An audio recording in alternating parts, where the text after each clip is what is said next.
Καλησπέρα σας και καλώς ήρθατε. Θα μιλήσω αγγλικά λόγω και των προσκεκλημένων μας σήμερα, οπότε θα μου επιτρέψετε να συνεχίσω στα αγγλικά. Ladies and gentlemen, dear colleagues and friends, it's my great pleasure to welcome you to the 4th Λίνος Πολίτης Research Workshop organized by the Historical and Paleographical Archive of the National Bank of Greece Cultural Foundation. I would like to sincerely thank you all for being with us today. Today's meeting is part of an initiative that we launched in 2023 with a very clear objective: to highlight the fundamental importance of research based on primary sources and to establish a permanent forum for scholarly dialogue on archives, manuscripts, and the disciplines devoted to their study. These workshops are dedicated to the memory of Linos Politis, the distinguished philologist and member of the Academy of Athens, not only as a tribute to his remarkable legacy, but above all because they embody a vision that he articulated from the very beginning of the National Bank of Greece Cultural Foundation. Linos Politis envisioned an archive that would serve not merely as a repository for the preservation of historical documents, but as a vibrant center for research, where paleography, codicology, diplomatics, the history of the book, and the broader disciplines of manuscript and written culture would be cultivated systematically and would contribute to the advancement of historical scholarship. His vision was of an archive that would go beyond safeguarding the past to become an archive producer of new knowledge. This is precisely the vision that the Linos Politis research workshops seek to uphold. We firmly believe that historical research begins with a careful study of primary sources. It is there that we find the evidence that enables us to confirm or reassess established interpretations, illuminate previously unknown aspects of the past, and formulate new research questions. Archival sources are not merely supplementary material for historians. They constitute the very foundation upon which every meaningful historical interpretation is built. For this reason, each year we choose a theme that allows us both to showcase important archival collections and to bring together scholars from different disciplines in a fruitful dialogue. We regard archival research as inherently interdisciplinary, and we believe that meaningful collaboration among historians, archivists, paleographers, philologists, and specialists from related fields is essential for unlocking the full potential of historical records. This year's workshop carries particular significance, as it forms part of the celebrations marking the 60th anniversary of the National Bank of Greece Cultural Foundation. Within this commemorative context, we have chosen to focus on the archives of Malta, one of the most important archival repositories for the study of Mediterranean history, and more specifically, for understanding the historical connections between the Greek world and the Western Mediterranean. This choice is far from accidental. For centuries, Malta stood at the crossroads of the Eastern and Western Mediterranean. Owing both to its strategic geographical position and to its historical role as the seat of the Order of St. John, following its departure from Rhodes, the island became a major center of administration, commerce, maritime activity, and cultural exchange. Its archives preserve an exceptionally rich body of administrative records, court proceedings, commercial correspondence, maritime documentation, and private collections that enable us to trace the movement of people, goods, capital, and ideas across the Mediterranean basin. Of particular interest is the prominent place occupied by the Greek presence within the archival material. Greek sailors, merchants, ship owners, investors, and members of the Greek Orthodox community and communities across the Mediterranean appear repeatedly in these records, revealing their active participation in the economic and social networks of this period. These sources allow us to gain a deeper understanding of the position of Greek populations within the wider Mediterranean world and to view their history not in isolation, but through their interaction and exchanges with other societies. Perhaps this is the central message of this year's workshop, that the history of the Mediterranean cannot be understood through narrow national narratives. Archival sources reveal a world shaped by constant mobility, cooperation, conflict, and exchange. A world in which borders were often far more permeable than later national histories might suggest. Through the systematic study of the documentary evidence, we were able to reconstruct the complex networks that connected people, ports, markets, and institutions throughout the Mediterranean. It is a great honor and pleasure for us that this year's workshop brings together distinguished scholars from both Malta and Greece. We extend our warmest welcome to Professor Charles Farrugia, National Archivist of Malta, and Dr. Valeria Vanesio of the University of Malta, who will share their extensive expertise on Malta's archives heritage and the exceptional research opportunities it offers. We also warmly thank Dr. Despina Vlami and Associated Professor Yannis Stogiannidis, co-organizer of this workshop, whose presentations will further enrich our understanding of the Greek presence and of the economic and social history of the Mediterranean. The participation of all our speakers gives this workshop a genuinely international and comparative dimension, demonstrating that scholarly progress is achieved through collaboration, the exchange of knowledge, and open academic dialogue. Before concluding, I would like to express my sincere gratitude to everyone who contributed to the preparation and organization of this workshop, and above all to Yannis Stogiannidis, with whom we first conceived the idea, planned, organized, and ultimately brought this workshop to fruition through this close collaboration, as well as to all of you who choose your presence today supports us and to this endeavor. I hope that today's presentation and the discussion that follow will inspire new ideas, foster new collaborations, and encourage the fresh approaches to the study of primary sources. I wish you all a stimulating, productive, and enjoyable workshop. Thank you very much. Now I would like to give the floor to Yannis Stogiannidis. 2 words for Yannis Stogiannidis. Our first speaker is Associated Professor in the Department of the Archives, Library Science and Information Systems at the University of West Attica. His teaching and research focus on archives, cultural heritage, library history, and social history. Before joining academia, he worked extensively in archival management and industrial heritage documentation. He has published widely on archives, heritage management, urban history, and the social history of medicine. We are especially grateful to Dr. Stogiannidis, who has been a co-organization of this workshop today. Thank you very much.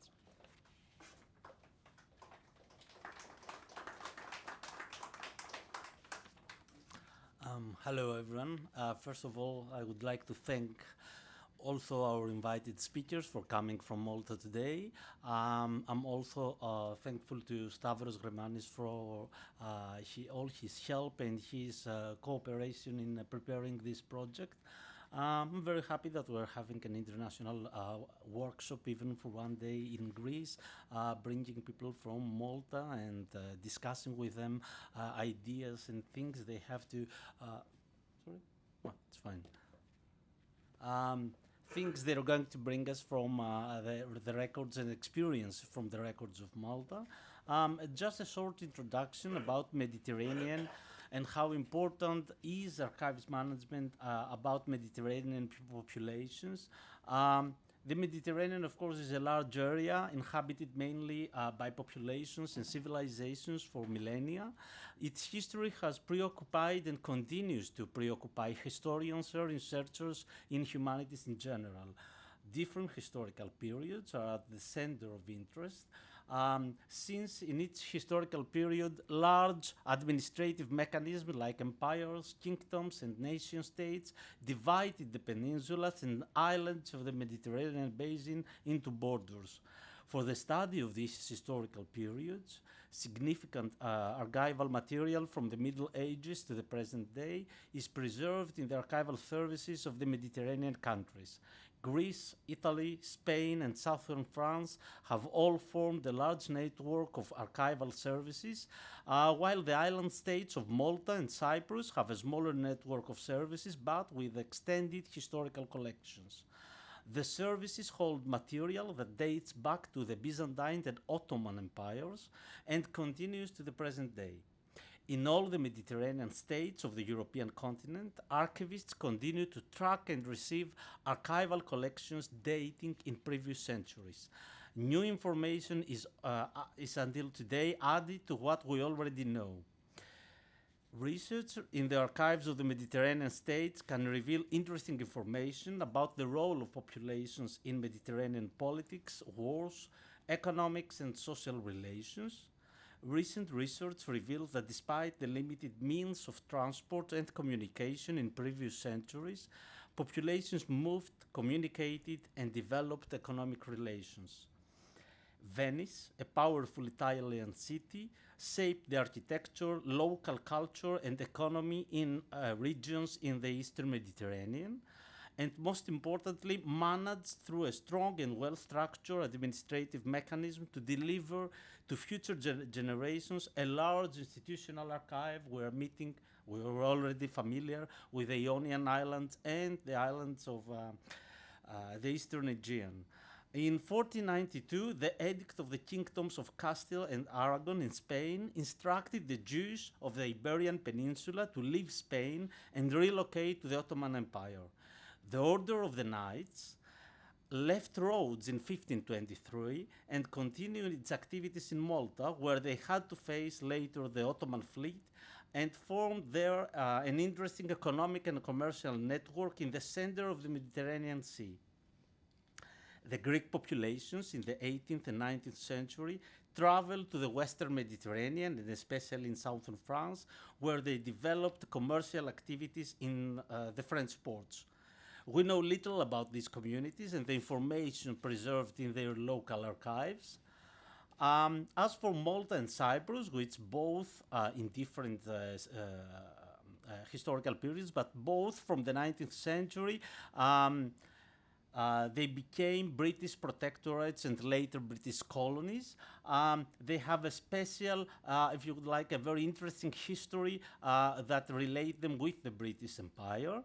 And during the Greco-Turkish War in 1919 and 1922, Asia Minor population, as we now learning, some of them fled also to Malta, except other countries in the Mediterranean. Now, in World War II, at least at the end of World War II, the Italian fascist administration in the Dodecanese and the island of Rhodes imposed concentrations and persecutions of the Jewish populations of Rhodes, who were forcibly taken to the extermination camps of Central Europe. Lately, thanks to the General State Archives of Greece, in the island of Rhodes, a list of the names of these local Jews of Rhodes that were transferred in the concentration camps was traced in 2019 into the administrative archive of the local Italian administration of the fascist period. The histories of the Mediterranean basin and its peoples confirm the paths that exceed the geographical boundaries set by nation states and ultimately challenge researchers to comparative approaches and perceptions of the historical past. Today, we are hosting a meeting of researchers from Malta and Greece, mainly in order to see the intersections of stories through archival material. For the coming years, with the increase in digital tools, national archival services are called upon to exploit linked data, enrich the descriptions of archival sets, and indicate to young researchers ways to broaden the understanding of the Mediterranean world of all periods. More repositories, more linked descriptions, more access points. Nowadays, histories of refugee, immigration, poverty, and economic crisis, of the last decades, are coloring painfully our reality. Depictions of these hardships will be traced in the Mediterranean archives of future times. Just a short example of how national services can use digital technology. I'm bringing an example from Malta with the permission of Charles. So you can ask him more later about it. They have developed, if you would like, a digital project called, I'm not very sure about the pronunciation, Memora, but memory is the meaning, where they're having a crowdsourcing project where they're calling the simple people of Malta to bring important textual documents, photographic documents, oral testimonies in their national archives, and they are uploading the memories of the people from, at least from the 20th century. They are uploading and giving access to everyone through a digital repository. Populations and their interactions in the Mediterranean Sea are being treasured for the generations to come in the national archives, archival services. Thank you.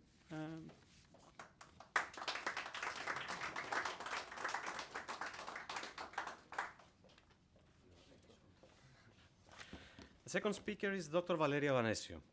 It's a pleasure to welcome Dr. Valeria Vanesio, lecturer in the Department of Library Information and Archive Science at the University of Malta and International Associate and Site Director of the Malta Study Center. An archivist and historian, her research focuses on the archives of the Order of St. John, the history of institutions and archives, and the Mediterranean world. She has led major international archival projects and has received several prestigious awards for her scholarly work. Most recently, the Waldo Clifford Leyland Award from the Society of American Archivists. The rest, many achievements of Dr. Vanesio, you can see it in the CV printed that you have in your hands. Thank you very much. Perfect.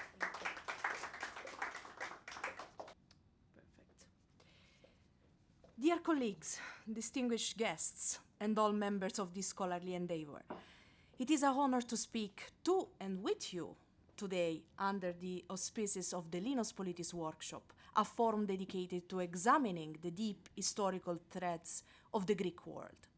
I would like to deeply thank Stavros Grimanis and Yannis Stoarnidis for inviting us to this wonderful city to discuss common scholarly interests.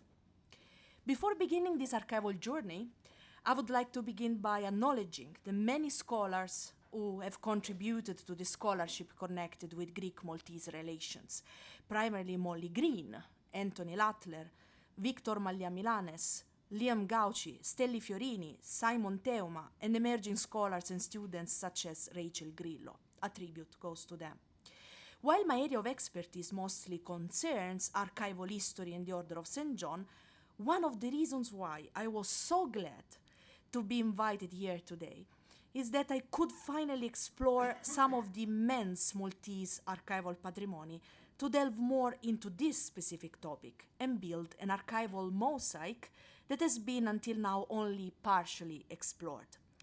I did it so, especially by navigating through the rich collections digitized by the Malta Study Center at HMML, Il Museum and Manuscript Library in Minnesota, an American no-profit organization operating to safeguard Maltese and hospitaller records, with which we collaborate. And this provides actually the opportunity for all of us to work together across geographical and disciplinary borders to rediscover these histories. Today, we are embarking on a journey to navigate Malta and the Levant. When historians write about early modern Greek migration, they frequently focus on the physical diaspora, the establishment of commercial colonies in Venice, Trieste, Vienna, or Odessa. But what if we shifted our perspective? What if instead of viewing Greek-Maltese relations solely through the lens of a localized immigrant community, we looked at this vast, multi-layered, and highly resilient transnational maritime network? And what can be said of the sources already explored or still to be discovered in Malta? This speech aims to provide a multi-archival approach to show how records preserved in Malta can piece together this network during the sovereign rule on the military religious order of St. John, spanning from their arrival in 1530 to their final abrupt eviction by the French Republican Army in 1798. By analyzing administrative registries, shipping logs, court transcripts, notarial contracts, and local parish registers, we begin to realize that Malta and the Greek worlds were not just separated by a hostile maritime frontier.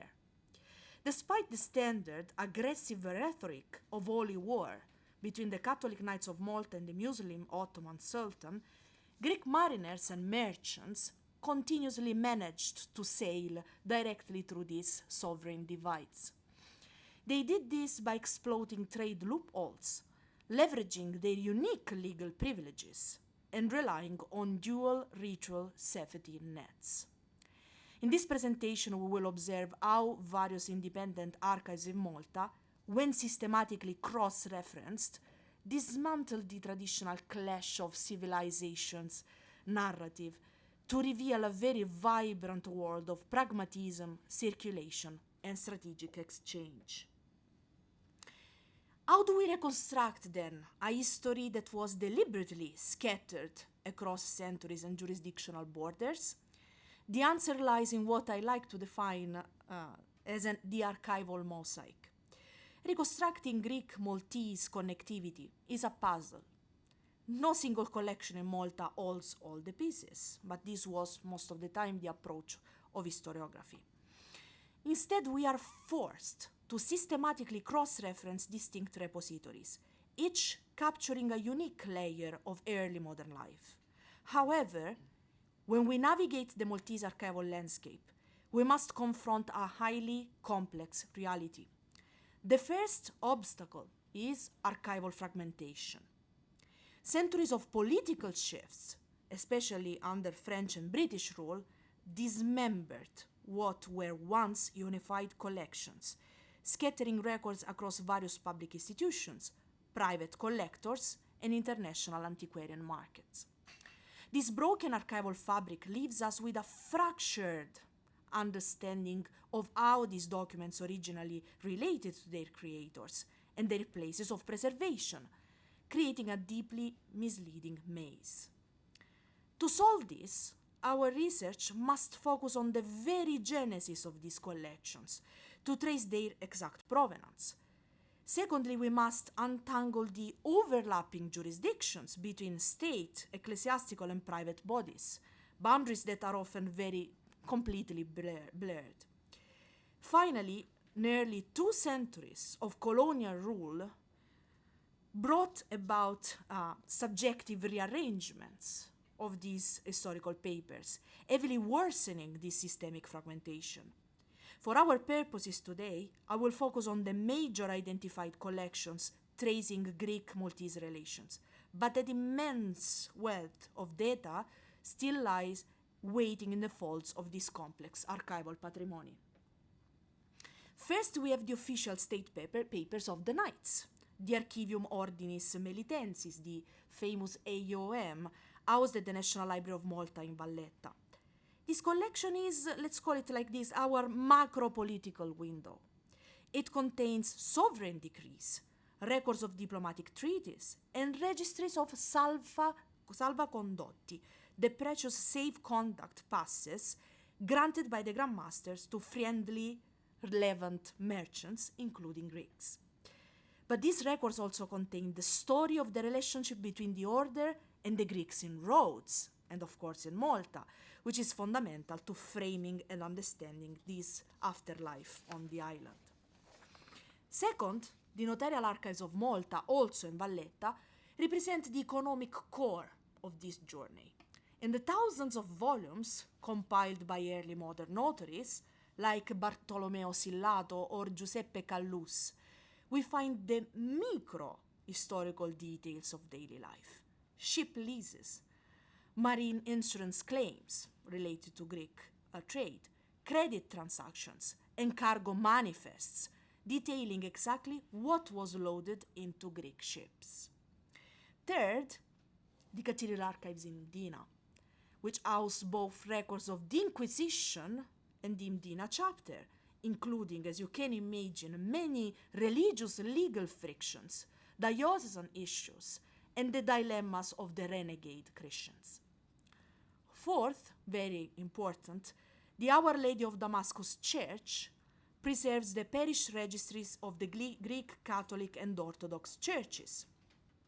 These registries of birth, death, and marriages allow us to trace the intimate social realities of the diaspora, showing us who married whom, who converted, and how these Greek families negotiated their daily identities in Malta. Finally, some of the most incredible collections are preserved at the National Archives of Malta. The invaluable records of the Tribunal Armamentorum, founded in 1605 to regulate corsairs registered in Malta, which will be discussed by Prof. Farrugia through some very interesting cases. And even as this Tribunal Armamentorum persisted in its own administrative duty of authorizing privateers to sail under the banner of the order, a very significant institutional shift occurred in 1697. This year saw the establishment of the Consolato del Mare, a regulatory body that provided a new legal avenue for both mercantile and corsairing vessels including Greeks of course, to navigate under the sovereign colors of the Grand Master as the Prince of Malta. Through the archives of these two institutions, Greek-Maltese relations can be understood in their full legal complexity. Here we find fierce litigations where Greek captains disputed the illegal capture of their vessels by Maltese privateers. And a very strong book on this was written by Liam Gauci, Morte o Fortuna, very recently. This multi-archival cross-referencing is the only way to reconstruct such a truly transnational history. To understand why Greek-Maltese relations, by the way, were so structurally resilient, we have to travel back before the arrival of the Knights in Malta in 1530. We must briefly look at their old home and their history. As you might know, the Order of St. John began nearly a millennium ago within the monastic shadow of St. Mary of the Latins in Jerusalem. What originated as a very humble hospitaller brotherhood underwent a very profound institutional metamorphosis, emerging as a sovereign military religious power with a jurisdictional reach spanning the European and Mediterranean worlds. This itinerant central convent traced a strategic path through history, migrating from Jerusalem to Acre, Cyprus, and Rhodes, before establishing its long sovereign tenure in Malta. Following the abrupt shift of the early 19th century, the order navigated through Sicily, Ferrara, and eventually settled in Rome by 1834, where it continues its mission today under a transformed legal and diplomatic framework. Well, the island of Rhodes, where the order ruled since the early 14th century, provided the knights with a sovereign territoriality for the first time, and deeply transformed the institution. When Sultan Suleiman the Magnificent successfully captured Rhodes in 1522, the surrender terms allowed the knights to depart with their lives, part of their archives, circa 115 volumes, and any inhabitants who wished to follow them. Over 500 Greek Dodecanesians, known in Maltese historiography as the Rodioti, made the fateful choice to join the knights in exile. This family spent 8 long nomadic years wandering across Italy and the sea before arriving at the wind-swept, rocky shores of Malta in 1530, defined as the Rock. And this was not a minor refugee crisis, it was much more than this. It was an entire transplantation of Greek culture, law, and religious practices to Central Mediterranean. The Rodioti immediately established their own quarters in Birgo, the first maritime core of Malta, and later in the newly built capital of Valletta. They brought with them Byzantine Rite icons, manuscript scrolls, and native priests. Crucially, the Rodioti also brought their deep-seated maritime knowledge.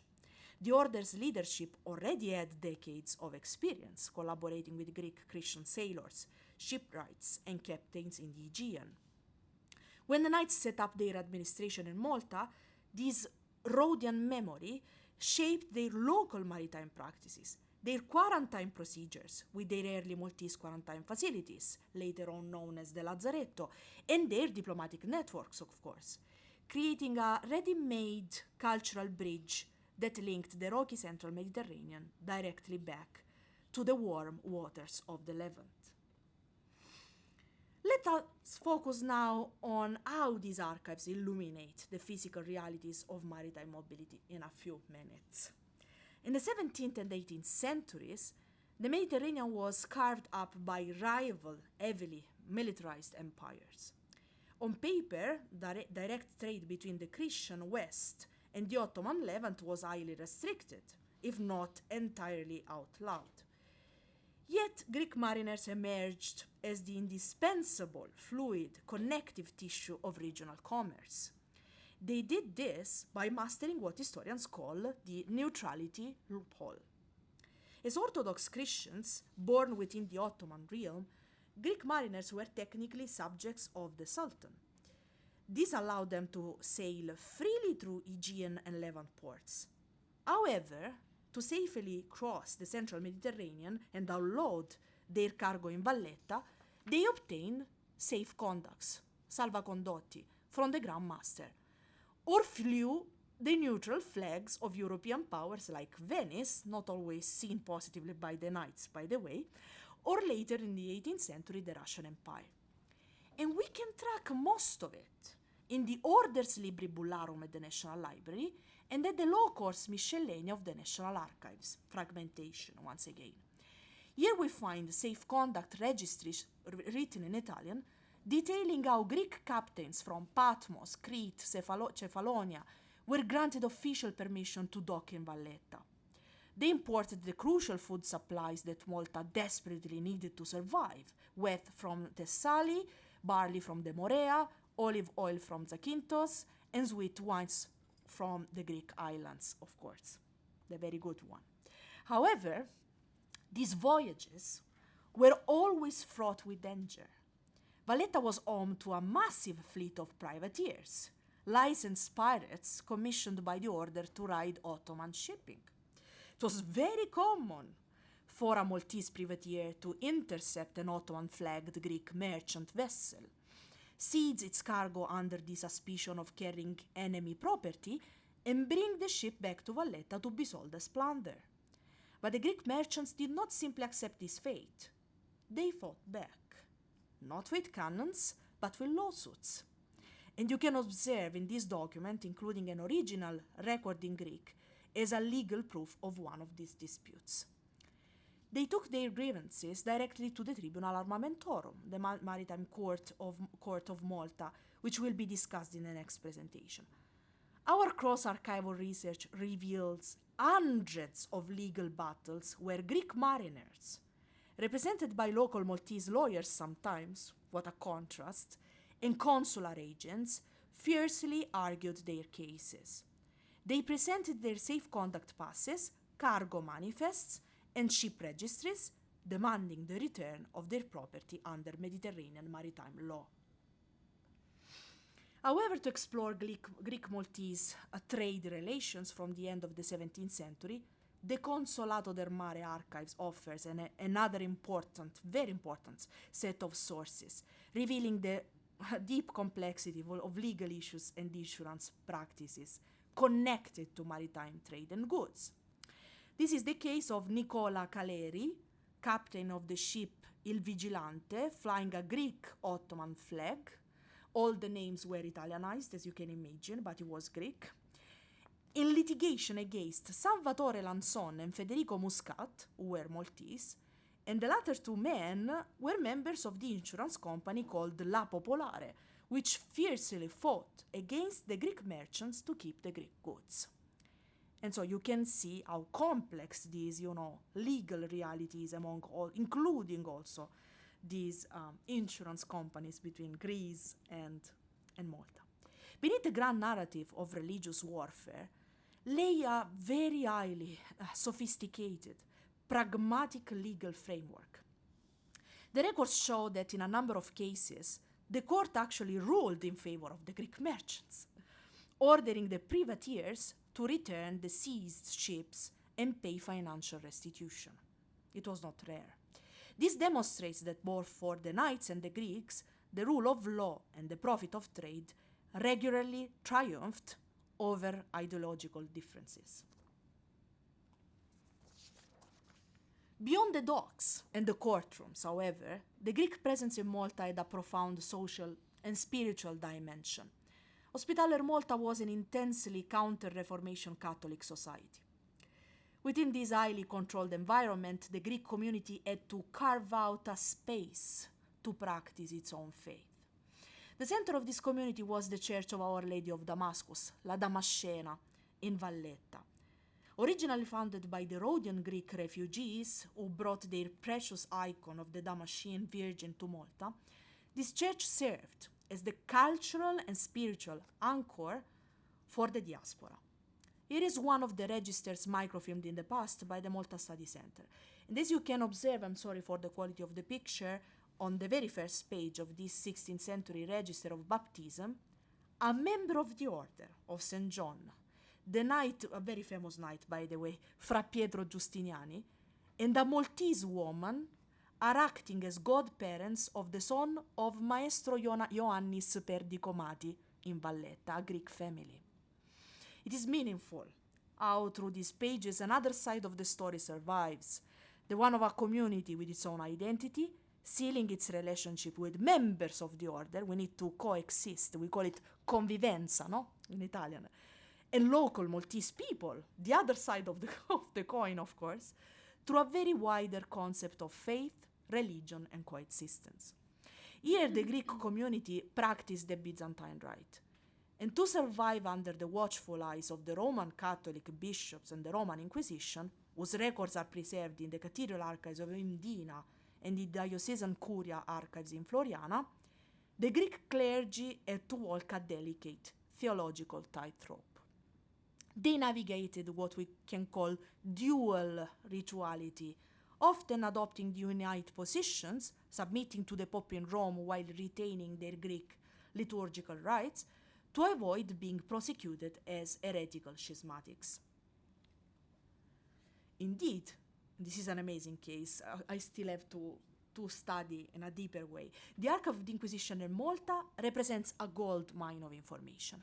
I've identified here one case, still under investigation, which reveals the three-dimensional relationship between Malta and Greece, concerning the accusation of an illegitimate marriage, which apparently happened in 1679 in Mykonos, between a knight of Malta, Fra Belgioioso, from my own area of provenance, Apulia actually, and a Greek woman on the island. In the records, the local bishop of Milos wrote very fastly to the inquisitor to present proof that this event did not happen, and a trusted witness, a local Greek Capuchin friar, which is amazing, was also involved as one of the witnesses. And beside the very interesting legal procedure, which I'm not going to explain, which is still very complicated to understand, it is really amazing to observe how interconnected different religious jurisdictions were across the Mediterranean, between the Knights of Malta, with their never-ending tension between religious vows and secular aspirations, the Orthodox Church, the Inquisitor, and the other religious orders like the Capuchins and stakeholders, which had seats in Malta and Greece likewise. And they were strongly connected. By the way, they also owned and created in Malta a collegium to train missionaries to go to Greece, for example, which is another side of the story. And while the initial wave of 1530 consisted of over 500 Rhodian refugees, the population was constantly replenished throughout the 17th and 18th centuries by a steady inflow of Greek sailors, merchants, and transient clergy. This diaspora was not an isolated enclave. The Greeks were deeply integrated into Maltese society. By cross-referencing parish marriages registries with notarial trade contracts, we find, for example, that Greek merchants frequently married local Maltese women, bought property in Valletta, and formed powerful business partnerships with Maltese elites, cementing an enduring socio-economic alliance. As we enter the late 18th century, we witness a dramatic transformation in this relationship. The volume of trade and the frequency of maritime lawsuits peaked. Indeed, Europe, the Mediterranean, and the Levant were going through another major historical transition. And in 1798, the early modern Mediterranean world was shattered once again. The French Republican Army captured Malta, expelled the Order of St. John, and initiated a period of intense geopolitical instability. Yet, the Greek-Maltese trade networks did not collapse. Instead, they adapted. When Malta transitioned to British rule in the early 19th century, the island became an even safer, let's say, more centralized hub for Levant merchants. During the Greek War of Independence in the 1820s, prominent Greek shipping dynasties, one of them will be discussed by Dr. Vlami later on, used British protected Malta as their primary financial and logistical base, transforming vast sums of money and securing cargo under the safety of the British flag. Nevertheless, the endless tension in the Mediterranean was still there. Indeed, one last document, One last document to share is the ship log for the HMS Spartan, a brig sloop under the command of Harry Byam Martin, who was commissioned for service in the Mediterranean in March 1826. And the log begins with the Parsian docked in Malta, the ship docked in Malta, where a formal visit was made by the Vice Admiral Sir Edward Codrington, Commander-in-Chief of the Mediterranean Fleet, and the ship set sail with a convoy in mid-March, heading to the Aegean Sea and reconnoitering the Greek archipelago for suspicious vessels and privateering activities once again. So routine firings of cannon and training in small arms were also conducted in the registry in preparation for engagement. And so to conclude, our multi-archival approach demonstrates that Greek-Maltese relations were never just a footnote in Mediterranean history, and their complexity deserves much more attention than only a team of scholars, and this is a warm invitation to our colleagues today, can devote to these papers by going across disciplinary and geographical borders. These relations were a central dynamic force of continuity. By looking beyond the physical borders of individual states and powers, and instead focusing on the archival paper trails left by these mobile peoples, we uncover a Mediterranean that was deeply connected, highly pragmatic, and beautifully complex. Thank you.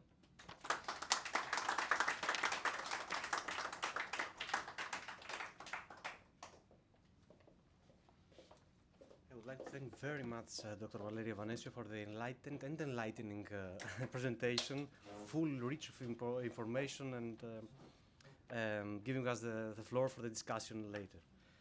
Now, we are honored to welcome Professor Charles Farrugia, National Archivist of Malta since 2005 and Associated Professor of Archives and Records Management at the University of Malta.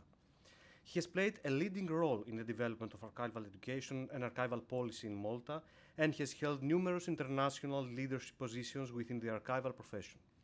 His research and publications have made an important contribution to archival studies, records management, and the history of archives, both nationally and internationally. We give him the floor now. Thank you very much.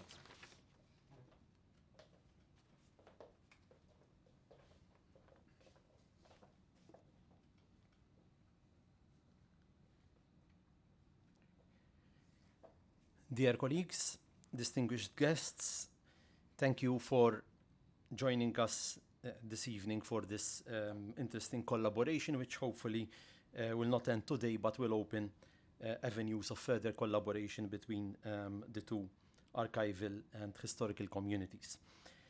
Following the compelling overview and the multi-layered archival mosaic, as she calls it, by my colleague, Dr. Vanesio, the aim of this second presentation is to transition from macro-historical networks to specific human trajectories.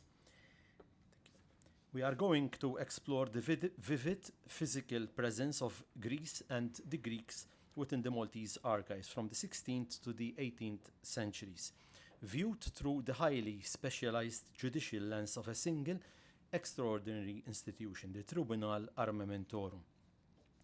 Before plunging into the raw mechanics of these legal files, I would like to briefly introduce the institution which I lead, the National Archives of Malta, and provide some essential context regarding the historical collections we preserve. Our mission is not merely to conserve ink and parchment and paper, but the active reconstruction of organic institutional relationships that linked Malta to the wider Mediterranean. The records we hold are a testament to a shared, connected maritime ecosystem.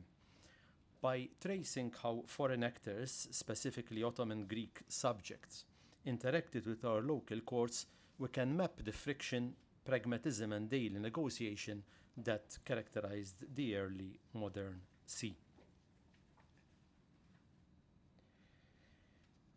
Our focus, as I said, is the Tribunal Armamentorum. This specialized jurisdiction was dedicated exclusively to handling complex litigations concerning maritime armaments, privateering activities, and the highly contentious business of price taking. The tribunal was established at the turn of the 17th century by Grandmaster Olaf de Winyakur. Previously, maritime disputes, privateering excesses, and cargo claims had been heard within the generic overburdened civil court of the island, that is, the Magna Curia Castellania. However, a massive spike in corsairing activity combined with the absolute importance of this maritime industry, both to the order's ongoing crusading mission and the survival of the local Maltese economy, necessitated more direct, rapid, and specialized judicial attention. The resulting Tribunal Armamentorum funds includes hundreds of individual cases dealing with every conceivable aspect of corsairing activity. Within these bundles, we find intricate insurance claims, intense disputes over the collection of dues by maritime shareholders, and detailed accounts concerning the provisioning of privateering vessels. Crucially for our session today, several dozen of these cases deal directly with the illegal looting of Greek vessels or the unlawful confiscation of merchandise belonging to Greek merchants traveling aboard foreign shipping. This legal reality was governed by a fundamental religious and political paradox. Since the Greeks were Eastern Christians, it was strictly forbidden by international and religious statutes for their persons or possessions to be targeted by Christian corsairs during the annual corso. This was the term the order used to describe its annual state-licensed corsairing campaigns in the Mediterranean. Nonetheless, executing these laws on the high seas was notoriously difficult. Because Greek shipping frequently sailed under Ottoman standards for protection, and because Greek merchants routinely had their valuable merchandise transported on vessels captained by Muslim crews, it was a constant challenge for privateers to differentiate friend from foe. It was equally difficult to separate protected Christian property from legitimate enemy cargo. I am delighted to share that this fund, the Tribunal Armamentorum, has now been fully digitized thanks to the systematic preservation activities of the Malta Study Center, which is part of the Hill Museum and Manuscript Library. Furthermore, a comprehensive item-level catalogue of all these legal cases in English is being finalized, ensuring it would be physically fully accessible to the general public on the National Archives of Malta's online database by the end of this year. Let's move to some of the cases. For the remainder of the presentation, we will be dissecting a series of microhistorical case studies spanning the 17th and 18th centuries, evaluating how Greek merchants navigated this volatile system. Our first case, dating to 1605, exposes the structural and logistical difficulties that Greek claimants faced when seeking justice in Valletta. In this instance, a Greek mariner named Antonio Cambarini successfully sued a privateer named Orazio De Ferro for launching an illegal attack and seizing his vessel. The court ultimately ruled in Cambarini's favor, validating his Christian identity and his right to protection. However, by the time this lengthy case was finally concluded, the practical victory was hollow. His ship had already been completely dismantled by the privateers, and its physical parts had been cannibalized to repair other active corsairing vessels in the harbor. So the issue of law courts taking ages to reach decisions is not really new. Cambarini was forced to accept monetary compensation from the defendants. While legally significant, this cash settlement could hardly cover the massive missed commercial opportunities and the loss of livelihood caused by the destruction of his primary vessel. This case sets the stage, demonstrating that while the rule of law existed in Malta, the physical realities of maritime plunder often outpaced judicial remedy. An invaluable side effect of these detailed litigations is that historians can utilize them to track precisely regional shipping patterns, commodity profiles and trade routes, even deep within the Ottoman-controlled Eastern Mediterranean. For example, in this second case, the court transcripts allow us to reconstruct the exact movements of a merchant named Giovanni Mattiopoulo de Calmo, a native of the island of Patmos. The records show that he was actively engaged in regular trade between his home island of Patmos and the port of Damietta in Egypt. When he was intercepted, his cargo hold was packed with indigo dust, a highly valuable commodity used in the textile industry to produce rich dye colors. The physical indignity he suffered went beyond economic loss. Not only was his precious merchandise summarily confiscated, but he was also physically forced to act as a maritime navigator and local guide around the dangerous waters of the Aegean Sea by his captor. The captor was a knight of the Order of St. John named Cavaliere Beauregard.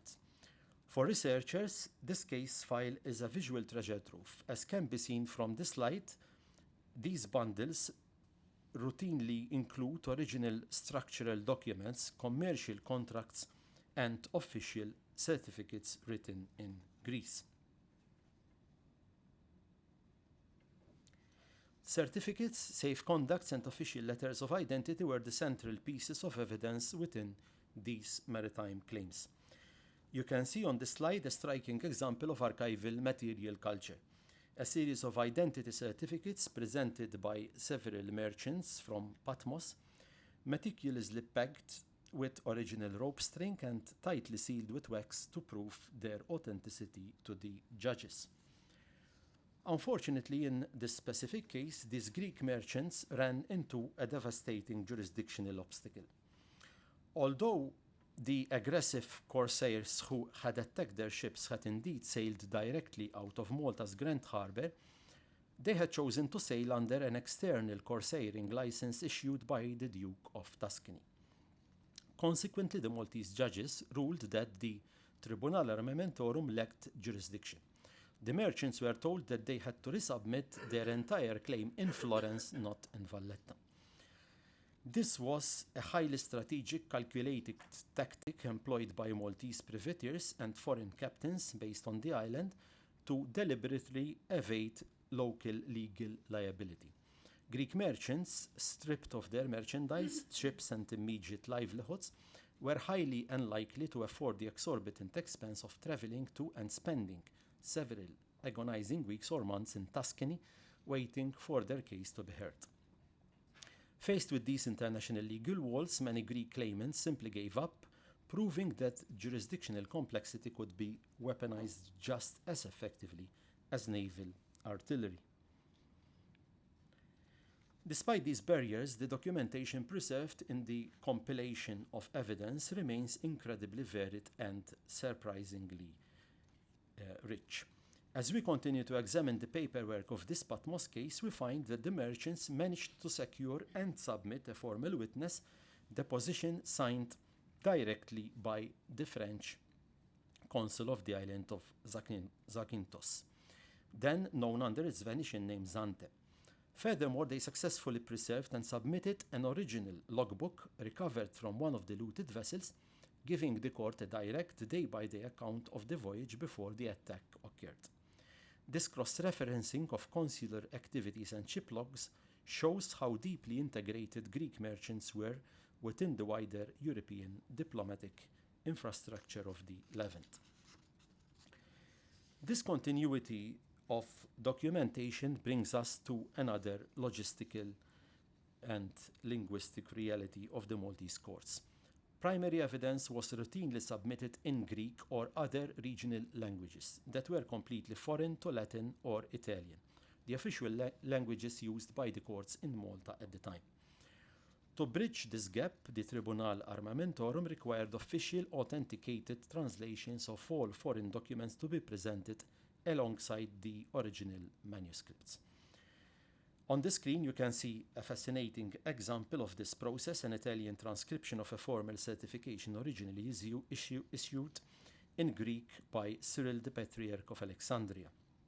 This highlights the administrative sophistication of the court, which relied on a network of trusted translators to process ecclesiastical, commercial, and political scripts coming from across the Orthodox world. The physical and psychological indignities that targeted Greeks suffered were not limited to simple confiscation of cargo. Privateers were well aware of the strict laws protecting Christian subjects, and when they realized that they had made an illegal mistake, their reactions could be brutal. In this fourth case, a Maltese corsair named Giacinto Vella realized mid-voyage that he had illegally attacked and plundered a ship belonging to Mania de Papa Ioanni and his brother Giorgio. Desperate to make this legal evidence disappear and avoid prosecution in Valletta, Vella chose to abandon the two Greek brothers on a deserted nearby island, leaving them to their fate. However, remarkably, the two brothers survived this ordeal, were rescued by a passing ship, and successfully made their way directly to Malta, again to sue the captain in court. Yet their search for justice was entirely in vain. Just like the previous merchants for Patmos, they discovered that Captain Vella had been sailing under a specialized maritime license, issued by the Duke of Savoy. Once again, the case could not legally be heard in Malta, leaving the brothers marooned in a jurisdictional legal void. When cases did proceed to full hearing, the file papers became exceptionally informative regarding the specific luxury goods, textiles, and commodities being traded across the Mediterranean.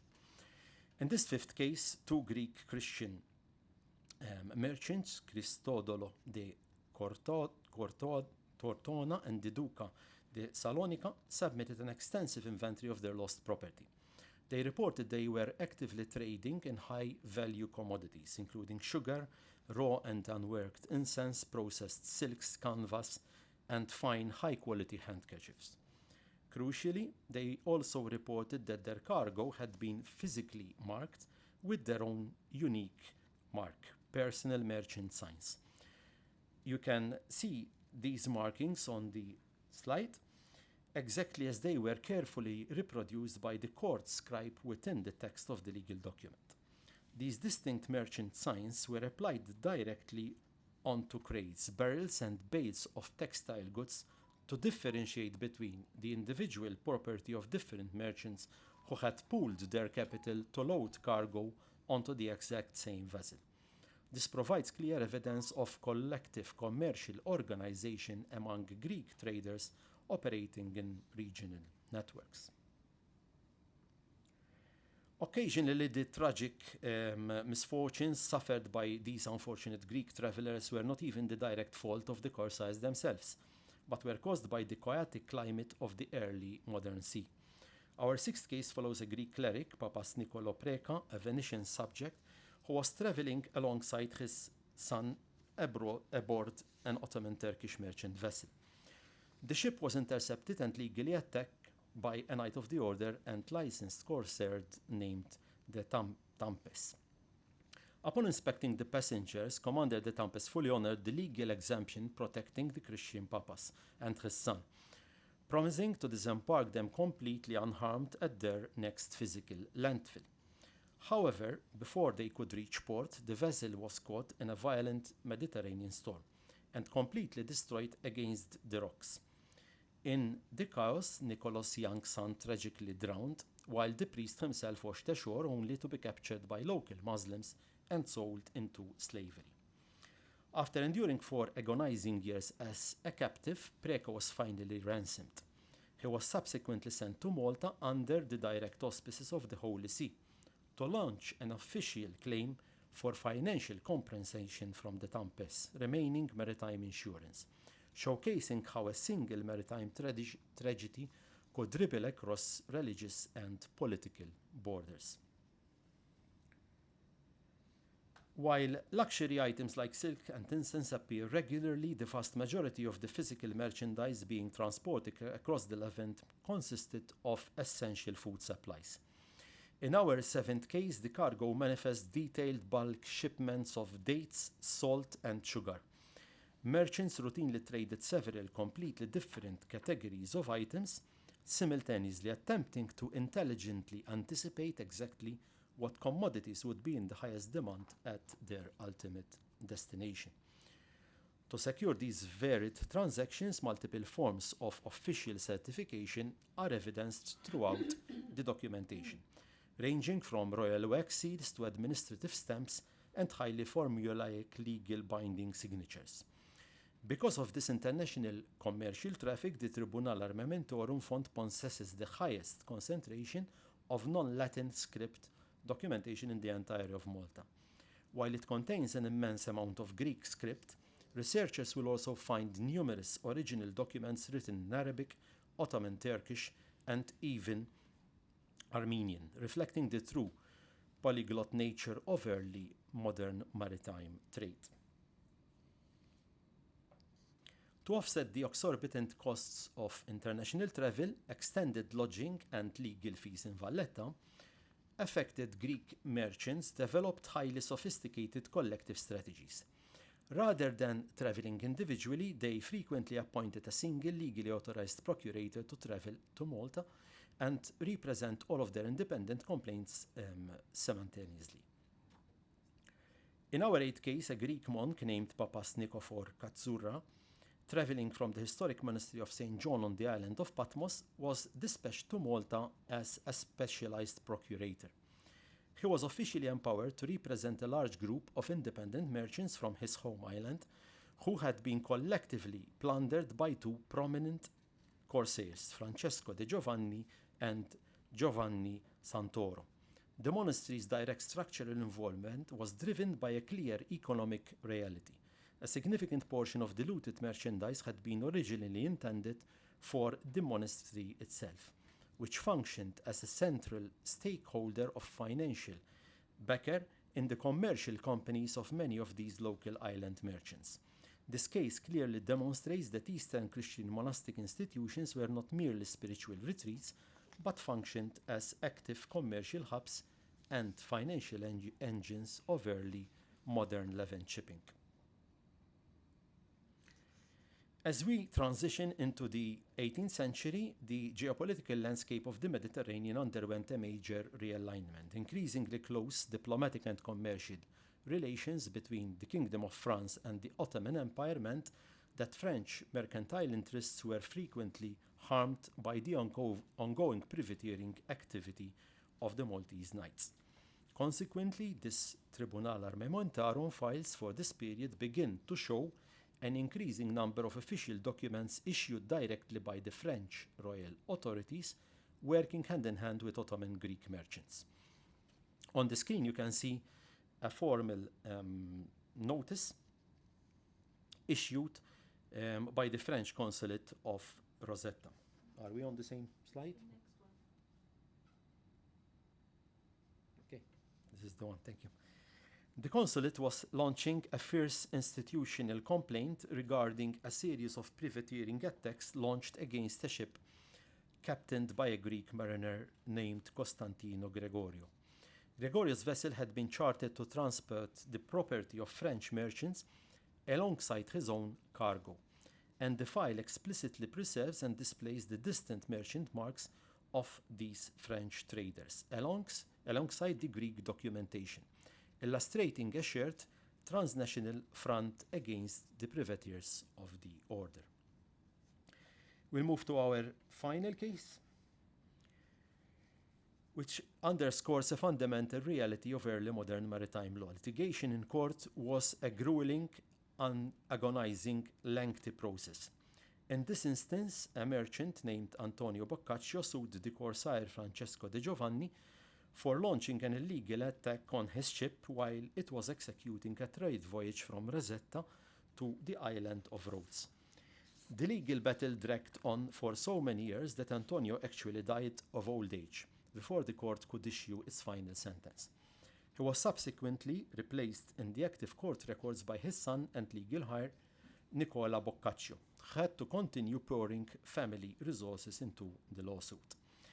Now that we have analyzed these 10 distinct cases, it is absolutely vital to articulate a crucial methodological point.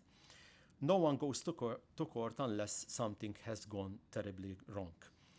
And by their very nature, judicial records only reflect the specific regimented instances when Greek shipping was attacked, plundered, or caught in a jurisdictional dispute. This documentation should never be misinterpreted to imply that violence and piracy were the daily norm for all Greek mariners. When we consider that the Tribunal Armamentorum Fons covers nearly 2 centuries of continuous maritime history, cases of actual depredation against Greek vessels are relatively rare. Ironically, however, it is exclusively through the preservation of these unfortunate events, these broken voyages, and these fierce legal battles that we possess such a dense, descriptive wealth of information regarding the daily realities of Greek activity in the commerce of the Eastern Mediterranean. When we lift our eyes from the friction of the early modern courts and gaze into the subsequent centuries, we discover that relations between the Maltese and the Greeks were otherwise deeply cordial, supportive, and cooperative. During the momentous years of the Greek War of Independence, Malta ceased to be a privateering threat and transformed into a major mustering ground of material support, financial coordination, and supplies organized by Greek expatriates. The island functioned as a critical forwarding station for humanitarian and military assistance flowing directly from Great Britain to the Greek patriots fighting for freedom. This deep sense of regional solidarity persisted straight into modern era. Following the catastrophic, devastating earthquake that struck the island of Cephalonia, the Maltese community mobilized immediately, dispatching a dedicated team of medical professions alongside crowdsourced donations of medicine, food, and emergency supplies to assist the affected Greek population. This historic friendship was formalized at the level of statecraft when, in 1964, trade agreement between Malta and Greece was signed. This was among the first official international treaties concluded by a newly independent Malta with another sovereign country. Today, our deep, enduring bilateral connection is sustained by the permanent diplomatic residences that both nations continue to actively maintain in each other's capitals. To conclude, the National Archives of Malta remains profoundly committed to foster this deep historical friendship between Malta and Greece and to actively facilitate the work of Greek researchers within our archival halls. We were recently deeply honored to welcome the current ambassador of the Hellenic Republic to Malta to our main administrative offices in Rabat. We look forward with immense enthusiasm to future academic collaboration, joint digitization projects, and institutional partnerships. Our shared multi-archival approach demonstrates that Greek-Maltese relations were never a minor footnote or marginal curiosity in the history of the Mediterranean. They were a vital, dynamic, and continuous thread of human and economic circulation. By systematically cross-referencing these records, we can finally dismantle old historical boundaries and expose a Mediterranean world that was profoundly connected, intensely pragmatic, and beautifully complex. Thank you very much.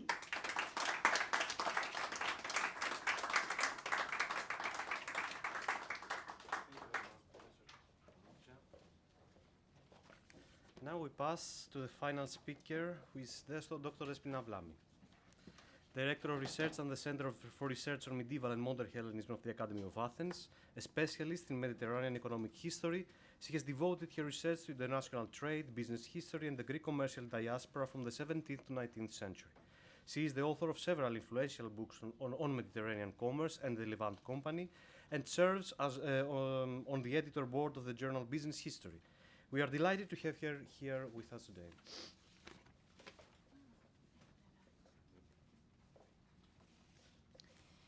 How interesting, your presentations. Thank you very much. I think we will have many things to say after my presentations. It was extremely interesting. Allow me first to express my sincere gratitude to the Historical and Paleographic Archive of the Cultural Foundation of the National Bank of Greece for inviting me to participate in this stimulating discussion. It is a particular pleasure to be here today, not least because this meeting takes me back to the early stages of my own archival research and to the inspiring conversations I had many years ago with a distinguished scholar, Mirella D'Angelo, on the British presence in Malta. Since then, Malta has increasingly attracted the attention of historians of Mediterranean trade and maritime history, especially in relation to Greek commercial activity. Among them, I would like to mention in particular Carmel Vassalo, whose collaboration with Jelina Harlaftis on Greek shipping has become an essential point of reference, and Ariadne Moutafidou, whose work on the Papafi archive has considerably enriched our understanding of Greek commercial networks during the 19th century. Before I begin, I should mention that I have taken the liberty of slightly broadening the focus of my original presentation. While the Boudouris family remains at the center of my discussion, I felt it would be useful first to place their commercial activities within the wider context of Malta's transformation during the Napoleonic period and its role in British and Ottoman trade. My own interest in Malta, however, did not arise from the direct study of the island itself. Rather, it developed through research on the triangular relationship between the British Empire, Malta, and the Ottoman Empire, a framework within which Greek Ottoman merchants and ship owners assumed an increasingly important role. My purpose today is to suggest that Malta should be understood not simply as a British naval base or a flourishing free port, but as a crucial intermediary where imperial policy, commercial institutions, and private entrepreneurial initiatives converged. More importantly, I shall argue that this wider Mediterranean world becomes fully visible only when we bring together different categories of archival sources. This point is particularly appropriate given that archives constitute the central theme of today's meeting. The first body of evidence consists of the archives of the British Levant Company, the chartered company that monopolized British trade with the Ottoman Empire between 1580 and 1825. The second comprises the private archives of Greek merchants, both Ottoman subjects and members of the Greek diaspora, whose commercial and maritime activities extended across the Mediterranean and beyond. Among these private collections, the archive of the Boudouris brothers, Stamatis and Vasilios, from the island of Hydra, is especially illuminating. Preserved today in the Hellenic Literary and Historical Archive, ELIA, of the Cultural Foundation of the National Bank of Greece, it is currently the subject of doctoral research by a very aspiring and young researcher, Minas Antipas. Through an exceptionally rich collection of commercial correspondence, account books, and financial records, the archive allows us to reconstruct the brothers' entrepreneurial strategies during the critical transition from the late Ottoman period to the Greek War of Independence and the establishment of the independent Greek state. It also formed the basis of my own study published in the Medievalia and Neo-Hellenica in 2021. Reading these two archival collections together has proved particularly revealing. The official correspondence of the Levant Company exposes Britain's commercial priorities, diplomatic objectives, and institutional responses to the profound geopolitical and economic changes of the Napoleonic era. Merchant correspondence, by contrast, reveals how individual entrepreneurs identified new opportunities, adapted to changing political circumstances, and reorganized their commercial strategies in an increasingly volatile Mediterranean economy. Bringing these two perspectives into dialogue allows us to uncover connections that remain invisible when each archive is examined independently. It also helps explain both the spectacular rise of Malta as the principal commercial hub of the Eastern Mediterranean during the French Revolutionary and Napoleonic Wars, and its subsequent relative decline after 1815, when the Ionian Islands gradually emerged as Britain's principal strategic base in the region. Before turning to the Boudouris family, I would therefore like briefly to consider how Malta's geopolitical transformation reshaped Mediterranean commerce and created new opportunities for Greek Ottoman merchants. Following the brief French occupation of the island, Malta passed under British protection in 1800. The following year, the Colonial Office appointed a civil commissioner, while Valletta was declared a free port, inaugurating a profound transformation of the island's economy. Although Malta's constitutional status remained uncertain until its formal incorporation into the British Empire in 1815, It effectively functioned throughout the Napoleonic Wars as Britain's principal naval and commercial base in the central Mediterranean. The consequences were far-reaching. Following the French occupation of Tuscany, Malta rapidly replaced Livorno as the principal redistribution center for British manufactures and Levantine products. Valletta developed into one of the Mediterranean's busiest entrepôts, serving not only as a center of transit trade, but also as a major hub for freight forwarding, marine insurance, commission business, financial transactions, and commercial correspondence. It is interesting here to say that all the correspondence, the British correspondence from all around the Mediterranean, arrived in Malta and was redistributed from there. Merchant convoys, naval squadrons, merchants, insurers, and financiers all converged on the island, transforming Malta into one of the most dynamic commercial centers of the age. This development inevitably challenged the institutional framework of the Levant Company. It created huge problems to the Levant Company, actually, although they were British. For more than 2 centuries, the company had regulated British trade with the Ottoman Empire. It supervised British merchants, collected consular duties, organized diplomatic and consular representation throughout the Levant, and provided legal protection for British commercial communities established in Constantinople, Smyrna, Thessaloniki, Aleppo, and other Ottoman ports. Malta's emergence fundamentally altered this system. The island's direct integration into Britain's imperial commercial network encouraged forms of trade that increasingly escaped the company's supervision. Instead of direct commerce between Britain and Ottoman ports, merchants increasingly operated through Malta. Commercial partnerships became more complex, involving British merchants, Greek Ottoman subjects, and numerous traders who were not members of the company and tried to evade the company's taxation. In response, the Levant Company attempted to introduce new consulate regulations designed to preserve both its jurisdiction and its revenues by taxing trade conducted through Malta. These efforts proved largely unsuccessful. Nobody wanted to pay taxes to the Levant Company, from the merchants who were had commercial transactions with Malta. British merchants, including several members of the company itself, resisted the new regulations. By the closing years of the 18th century, British merchant vessels sailing from London increasingly called at Malta before proceeding to Ottoman ports. Goods arriving from the island were generally consigned to members of the company's factories at Constantinople and Smyrna, but the commercial organization of this trade was becoming progressively less dependent upon the company's institutional structures. The continental system introduced by Napoleon in 1806 accelerated these developments dramatically. As British exports to continental Europe became increasingly restricted, Malta experienced an unprecedented commercial boom. British manufactured goods and colonial products accumulated in Valletta before being redistributed throughout the Mediterranean aboard British, Greek Ottoman, American, and other neutral vessels. At the same time, Malta evolved into one of the principal communication centers of the Mediterranean, through which mercantile correspondence, as I said before, circulated between London and virtually every major commercial port. Ironically, this remarkable success exposed the growing weaknesses of the Levant Company itself. Collecting consulate duties became increasingly difficult because many merchants operating through Malta simply rejected the company's jurisdiction. Others deliberately avoided company factors altogether, preferring to cooperate with independent commercial intermediaries established throughout the Ottoman Empire. Among these intermediaries, Greek Ottoman merchants occupied an increasingly prominent position.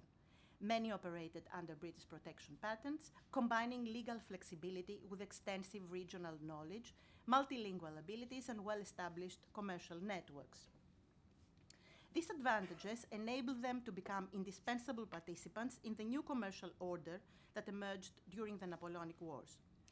The archives of the Levant Company reveal particularly clearly the participation of Greek Ottoman merchants in 2 important commercial systems centered upon Malta: the grain trade linking the Black Sea with Constantinople, Malta, and London, and the commercial network connecting Thessaloniki with Malta and Britain. The first supplied both Malta and Britain with grain and other essential foodstuffs through an increasingly sophisticated chain of exchange involving British, Maltese, and above all, Greek Ottoman merchants. The second reached exceptional levels of activity during 1813-1814. Numerous Greek merchants established themselves in Malta during these years, among them the partnerships of Balis and Prasakakis, the Christodoulo brothers, Andreas Kostakis, Panagis Manesis, Stavros Kordilis, Panagis Thalassinos, and most importantly for our purposes, the firm of Iatros and Golopoulos, whose later collaboration with the Boutouris family can be documented in remarkable detail. The activities of Iatros and Golopoulos illustrate the wider transformation that was taking place. By 1814, the firm had become deeply involved in the import and export trade between Malta and Thessaloniki, exporting British textiles, colonial produce, and manufactured goods, while importing foodstuffs and Eastern commodities from the Ottoman Empire.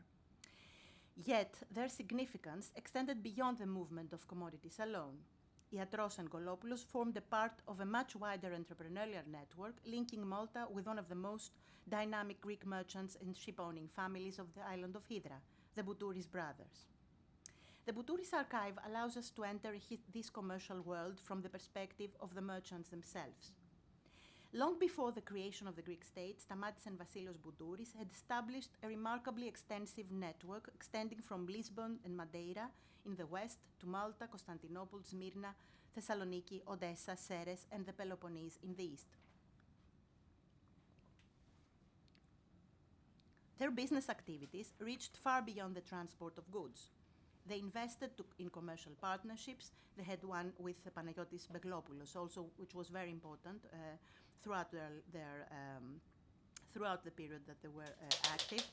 Financed voyages, discounted bills of exchange, transferred capital between markets, extended credit and organized maritime transport using both their own vessels and ships jointly owned with business partners. Like many successful merchant houses of the period, the Boutouris relied upon trusted commercial representatives permanently established at strategic ports throughout the Mediterranean. Malta occupied a particularly important position within this network. Their principal representative on the island was Panagiotis Golopoulos and the Iatros family. Acting simultaneously as commission agent, financial intermediary, and commercial correspondence, Golopoulos managed a current account through which payments, remittances, and bills of exchange were settled. He purchased merchandise, paid local expenses, arranged shipments, and carried out a wide range of financial operations on behalf of the family. The surviving correspondence reveals the extraordinary level of detail involved in managing a long-distance merchant enterprise. The Boutouri brothers specified not only which commodities were to be purchased, but also their preferred quality, acceptable prices, and methods of shipment. Between March 1812 and April 1813, for example, they ordered samples of cashmere, braid, fine woolen cloth, sailcloth, nails, and medicines. These requests reveal the close relationship between commerce and shipping. Sailcloth and nails were intended for the construction of a new vessel at Hydra, while medicines were ordered for family use. Their instructions concerning transport are equally revealing. Golopoulos was expected to dispatch purchases on the first available vessel sailing for Hydra, and, wherever possible, to charter Hydriot rather than Speziot ships. Such apparently minor details remind us that personal trust, local identity, and long-established social relationships remained fundamental components of Mediterranean commerce. Malta also functioned as an important financial clearinghouse. The Boutouris brothers regularly transferred capital to the island in order to maintain liquidity, while Golopoulos collected bills of exchange, promissory notes, and other commercial paper on their behalf. His activities extended beyond the family's own business. He frequently acted as intermediary for relatives, friends, and commercial associates, purchasing goods, advancing payments, and settling accounts through the Boutouris current account before reimbursement took place in Hydra. The archive demonstrates with exceptional clarity that long-distance commerce rested as much upon trust, reputation, and personal relationships as upon capital itself. The outbreak of the Greek War of Independence did not interrupt these commercial activities. Rather, it required their adaptation. The family's commercial partnerships continued to finance voyages through the traditional sermaya system, whereby merchants and ship owners jointly invested in cargoes and shared both profits and risks. Increasingly, however, ordinary commercial cargoes were combined with shipments of military supplies, while wartime insurance premiums, freight charges, and political uncertainty became integral elements of commercial calculation. Throughout the 1820s, Malta remained one of the principal financial centers of the family's business. Vasilios Boudouris maintained a close collaboration also with Konstantinos Georgios Iatros, who probably succeeded Golopoulos as the family's representative on the island. Their correspondence records capital transfers, financial settlements with foreign merchant houses, many British merchant houses actually, and one particularly intriguing transaction, the purchase in 1824 of a substantial quantity of silverware. According to Iatros' account, the shipment included silver valued at $700 together with an additional remittance of $1,000, while further funds collected from foreign merchants were transferred to members of the Boudouris family. At first sight, the purchase of expensive silverware during the Greek War of Independence appears paradoxical, yet it may instead reflect a sophisticated strategy of capital preservation. Rather than representing luxury consumption alone, silver constituted a portable and relatively secure store of wealth, allowing the family to protect part of its assets beyond the uncertainties of wartime conditions within the Ottoman Empire. In this respect, Malta functioned not merely as a commercial entrepot, but also as a secure financial center through which Greek Ottoman merchants managed, protected, and redistributed their wealth during one of the most turbulent periods in Mediterranean history. The experience of the Boudouris family, therefore, illustrates at the level of a single merchant house the wider transformation that I have sought to describe today, the emergence of Malta as a pivotal intermediary linking British imperial commerce, Ottoman markets, and the entrepreneurial networks of Greek merchants. Allow me now, in conclusion, to return to the archives with which I began. The material examined today suggests that Malta should be understood as far more than a British naval station or a successful free port. During the Napoleonic era and the first decades of the 19th century, it became a nodal point where imperial policy, commercial institutions, and private entrepreneurial initiatives intersected. Its importance lay not simply in its strategic position, but in its capacity to connect institutions, merchants, commodities, information, and capital across political and imperial boundaries. What makes this interconnected Mediterranean world visible, however, is the dialogue between different kinds of archives. The records of the Levant Company reveal the perspective of an imperial institution struggling to regulate a rapidly changing commercial environment. Merchant archives, by contrast, illuminate the practical realities of long-distance trade, the partnerships that sustained commerce, the trust upon which business depended, the circulation of capital and credit, and the remarkable adaptability of Greek Ottoman entrepreneurs to new opportunities for profit. Read together, these sources encourage us to move beyond conventional distinctions between imperial and local history. Rather than treating the British Empire, Malta, and the Ottoman Empire as separate analytical units, they reveal an integrated Mediterranean commercial space in which institutions and private actors continually shaped one another. The Boudouris archive demonstrates this particularly well. It shows that Greek merchants were not simply intermediaries operating within existing imperial structures. They were active entrepreneurs who created, expanded, and sustained commercial networks linking Britain, Malta, and the Ottoman Empire through remarkable organizational sophistication, financial expertise, and geographical mobility. Ultimately, Malta emerges not only as a geographical crossroads, but also as an archival crossroads.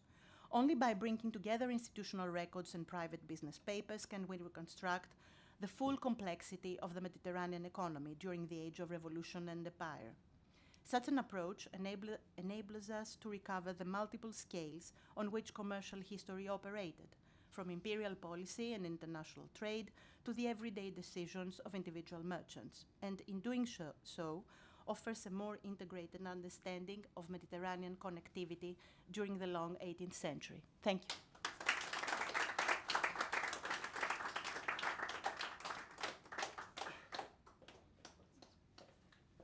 thank very much Dr. Despina Vlami for her inspiring presentation, not only for the information, but also for the methodological and historiographic points he mentioned that are very intriguing for maybe for a conversation that will follow. And now the floor is to all of you for remarks, clarifications, or questions, or simply occasion for discussion on the presentations of our speakers today.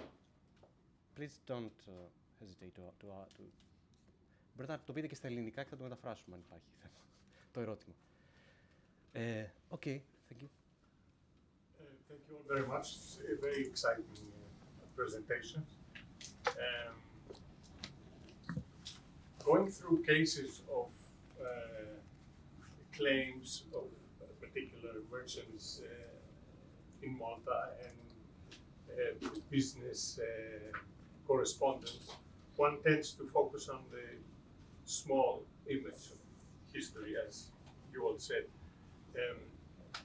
And as you very well explained, poses a methodological problem of interpreting history as a series of piracy episodes, or corsairs doing what they did. Is there a project where we can contrast this image to some sort of a longer database of commerce to show something similar that Professor Halaftis did in the 18th century? I was thinking in terms of the licenses that the merchants acquired in Malta. So is there a project in the making of somehow assimilating a long series of information on trade? This is a very valid point, because basically it is a reflection on the clash there is to some extent between the way we as archivists view things. I don't consider myself as a historian, although I studied history, but I'm mainly an archivist. So the time-consuming processes, for example, this Tribunal Armamentorum has been with us for a number of years, for the last 30, 40 years. And professors like Molly Green, I remember her coming to Malta and going through page by page these cases. So where we have arrived now is a breakthrough in the sense that at least we had employees with us who know paleography, who in this case know Greek and Latin, who could build a database. Now, when we're doing that, we're not in any way focusing on Greece or on Italy or on this was obviously the benefit of having such a database, and I just asked this Samuel Atsopardi, who is an amazing person from my team. I want the cases and interesting cases that relate to Greece. So for the researchers, when we have this database online, it would be a big step forward that instead of coming there and going page by page, one can zoom on the Greek cases, the Italian, and all the other nationalities. Yet, in the bigger scheme of things, this is still a drop in an ocean, because this is just one tribunal. The Consolato del Mare, for example, is another huge, amazing tribunal. On the other hand, it's encouraging to see that, for example, with the Magna Curia Castellania, we had already uploaded about 1,500 volumes. It is just the Acta Originalia of that fonts. Online, in that case, we had, it was not detailed cataloging, but we digitized and we uploaded the whole lot there. So I see the future in this collaboration, that basically, because even for the interpretation, I was just narrating there the cases as the interesting snippets of the cases from the archives, but obviously the experts in the field would then start making comparisons. So on one hand, it's positive that we are arriving there. There is a lot of hope also in the archival world about how AI can help us in this. Most archivists are very skeptical in rushing to that conclusion, but these networks of expertise where we're benefiting from these developments, I think they are very, very useful. just as Prof. Farrugia explained, there is such a variety of sources. Most of them we couldn't even mention today for lack of time. But for example, I was thinking about a particular confraternity in Malta, which was the Confraternity of Charity, attached to a particular church in Valletta. And one of the refused bequests, called Legato de Napoli, was dedicated to reading slaves. Maltese slaves, but also Greek slaves living in Malta, which were captured through. So there are so many different typologies of sources that even focusing on one particular typology, for example, the safe conducts, which are amazing, as you said, or the bits of exchange, there are so many different documents, would be, again, limiting our own view, would mean limiting the view on history from our own side. We really need, I think, to first make a census, so a map of most of these documents, is to get an understanding what there is out there from this point of view, and then keep navigating this together from different perspectives. Of course. Ask the second question. I mean, on the same topic. I mean, I was wondering while I was listening to all three presentations. I mean, how easy is first of all for an archivist, which is the first step, and secondly for historians, is definitely too demanding. I mean, to follow, first of all these institutions that they are involved in processes either legal or economic of that period. I mean, in controversies or in taxes that they are imposed on income or on corsair trades and this kind of corsair cargoes. And on the second hand, I mean, how easy is to understand the processes? I mean, apart from the institutions, to understand the economic processes that take place in this period. They sounded quite complex. That's why I'm asking. And they were also sometimes, are they overlapping? Is it? I mean, my impression was that they are quite overlapping. I mean, you see another institution following the same economic case and taking an act through a different corner. I don't know if it's right. I mean, the impression. I think this is something that all the historians who have worked for this early modern and modern period would say the same with me right now. I think there is another problem which comes before that, as far as the Greeks are concerned. How do we know that they're Greeks? And what kind of Greeks they are? Because this is, I come now to a question that I wanted to ask you. I don't know whether you said that before, but I wasn't here. I mean, the first problem is to be sure that they're Greek, whether they declare Greekness as their identity, and what exactly does it mean that, and whether we're talking for Greeks that are Venetian subjects, or we're talking about the Greeks that are the Ottoman subjects, because things change very much on this. I've studied, for example, Ufficiali Sanità, and in these records, I mean, very often you see the name, and as a Greek, I can say, okay, he's Greek. I mean, there's no problem. But many times it is an Italian name, and it sounds like Greek, or it is a Greek name, and you think he's an Italian, or he's a Greek who is a Catholic, and he comes from many Aegean islands. If you want to put all this material together, I think this is the most difficult problem to understand what you're collecting and what you mean by. And then, of course, yes, as you said, to follow the institutions and see how this happened. Obviously, there is huge material in Malta, and it is also material that I don't think that many people have been there to study. So. The invitation is open. It is an archival challenge, because basically. And you've been. I went recently for a short vacation holiday, and I passed outside the archives, and I thought, if I were younger, I would spend a good year. We're still in time. Yes. But it is an archival problem, because we started, for example, in Malta, we only started having our own archival training in 2005. That's just yesterday. We are already seeing this benefit. For example, all this work is done by students who, for example, in this case, we have two students, Samuel and Ward, who got a first degree in classics, even classics at the University of Malta, had died a natural death. It's reinvigorated now with a very active classics association.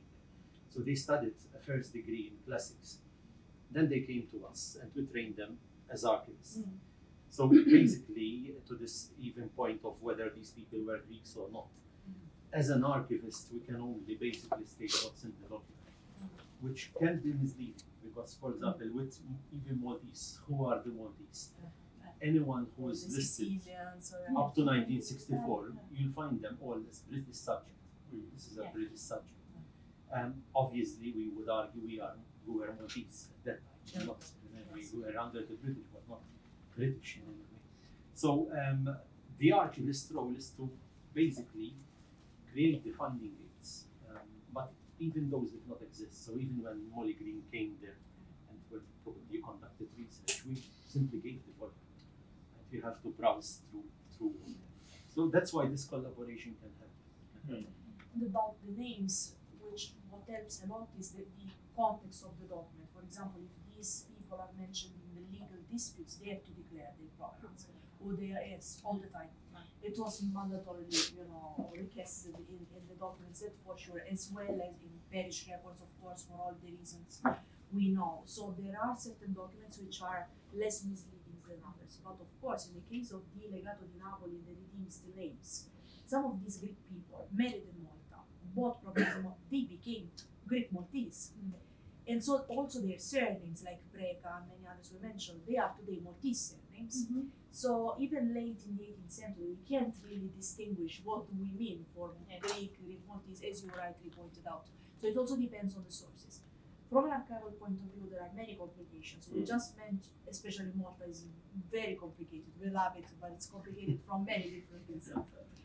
In a nutshell, the first one is fragmentation. And the fragmentation of archives strictly depends on the history of the country, beyond any creator or whatever, as we mentioned. But also, for the period of the Knights, there is a huge institutional complication.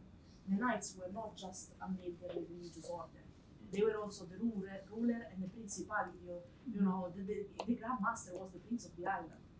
And this is very clear in the shift between the two tribunals, Tribunale degli Armamenti and the Consolato del Mare. The reason why they were created to differentiate this nature, or in the Libri Conciliorum of the order, which are essential to study this, to frame this relationship, at least the Greek Maltese one. We have at the beginning of the 17th century, the creation of a parallel Libri Conciliorum called Status of the State. So it's the order transforming into a state throughout its stay in Malta, which complicates things in the documents, because from an institutional point of view, the Consolato del Mare is a state tribunal, but then the concilium, was a religious thing, also delving into state matters. So everything is overlapped here in one leading institution. During the British period is super complicated for other reasons. So, yeah. Can I make you mentioned before that there is, if I had well, that there was an organization, there was a church, but from what I understood, it was a church of uniti. See, they used to declare themselves because we have the same in Livorno. So following that, we don't have an Orthodox schismatic church as we have in an Orthodox church, a Greek Orthodox church. You haven't. There hasn't been an archive concerning this, because this is what we were discussing also with Professor Katsiardi, who is here. I think no, she's not. She just left. Okay, we were discussing. She has written her book on the Greek Orthodox community in Trieste. So there isn't an archive concerning the organization of a local Orthodox community. It was, as far as you know. As far as you know, Our Lady of Damascus, it was originally an Orthodox community. Later on, especially when they moved to the order, but later on to adapt into the counter-reformation, of course, environment of Malta, they started declaring themselves as uniti. So there was this shift, which was logical to survive at the time within Malta from this point of view. Not because of the Knights, by the way, but because of the Inquisition. We had the Inquisitor in Malta, and the Inquisition archive in Malta is the largest after Rome. It still exists. Super powerful institution, always litigating with the bishop and with the knights. So the knights were not the real problem there at all. They were already coexisting, as we saw from that baptism register. The problem was the Inquisitor. So they But had also to later shape- on, under the British, when it was annexed to the British, we don't know. No, honestly, I don't know. This is needs Because to be this is investigated. another challenge we have, that in the way the legal system, archival system in Malta is, that we have only jurisdiction on the public records. So anything that is church, whether it's the Catholic, whether it's the Jews, whether it's any other denomination, or the private archives, we don't really have any remit in that area. Not yet an agreement. So although we're working They with, belong to they belong to the respective, so if it's the religious orders, they belong not even to the diocese in that case. So it's the Carmelites, it's the province. And although we are reaching there through our courses, our students, our collaboration, but at the point you start to formalize things, they draw back because they fear this is our property, our And territory. also because they depend from Rome, so they would not easily open the door. But within these religious orders, for example, there are a lot of confraternities archives preserved, attached, or their own missionaries, collegia, for example, in schools to train friends to go to Greece and to go everywhere in Africa for evangelization. So there are a lot of pieces of information there we don't know anything about. Still, it's closed doors. We just have general knowledge. There must be somewhere. Yes. We know that. You need to go there. Too late. Any other question? Yes. Thank you. Thank you very much for the presentations. The subject is not usual, I think. My question is about the Greek merchants who won their cases in the tribunal against the Maltese privateer. Did they win just because they were Orthodox Christians or Catholic? I mean, did religion alone save these people? It did play a role for what we could understand, but also the flag they were sailing with, if they were protected by Venice or any other institution. So it really depended also from that. You need to cross all of this information to understand why that particular case was fortunate for Greece, for the Greek merchants. So the religious element and the political framework, they were, showing through their flags by conducting their own activities. For what we could observe from these first cases we collected, at least. Thank you. Another question? Yes, please. Thank you so much. I'm curious about the mobility of the paperwork. So is all the documents that you have in your records produced in Malta, even the original copies, and is there any exchange between, for example, the Roman Inquisition, or is there any communication between the Duke of Tuscany, or how does it look and operate? From all over Europe and beyond. Not only in terms of communication or letters or whatever, but for these legal procedures, those documents most of the time were sent in an original format from, the original shape from Greece or wherever. Then they were locally translated, most probably also using some Greeks living in the island. Then they were notarized by a local notary in Malta, authorized by the authority, which was the Grand Master, as a person with publica fide. So the notary could then declare that Greek in Malta translating the document was a trustee of the order or whatever of Malta to finally accept that record in the trial. We have Arabic documents. We also have from the British period, this is interesting, some samples of fabric, which was, it's part of the document. So in the documents you can literally find everything coming from everywhere. We do have a lot of correspondence with the Grand Duchy of Tuscany, logically, and in the Medici of the Principato in Florence and the archive there.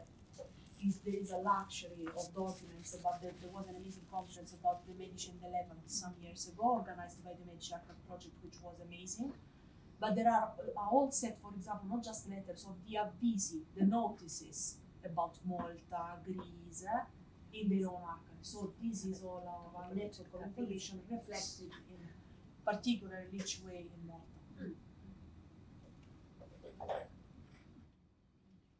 Thank you. Another question, maybe? No, it's time. I think it's 8 o'clock. It's time to finish. Thank you. I would like to thank very much the speakers, Professor Farrugia, Professor Vanesio, and the director Despina Vlami, and of course to thank warmly our co-organizer Yannis Stoyanidis, with whom we collaborate very, very well. And of course all of you that this warm evening left other jobs that probably would be, yes, and came here to listen to our very, very interesting presentations and our brilliant presentators. Thank you very much all. Good evening.